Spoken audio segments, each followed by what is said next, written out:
திலகமும் நெற்றியில் தீராத மங்களம் தரமுடன் கொண்டவள், உலகமும் காத்திடும் உண்மையே நன்மையே உமையான திண்மையே. மலரினை சூடிடும் மாசற்ற மங்கையே மாணிக்க வைரமே. உலர்ந்திடும் பொழுதெல்லாம் புன்னகை பூக்கவை பூமனத்தம்மையே.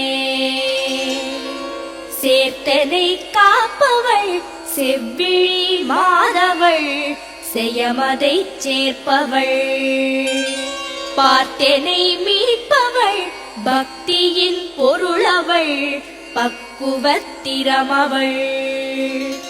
ஈர்த்திடும் ஒளியவள் ஈசனின் துணையவள் ஈதலின்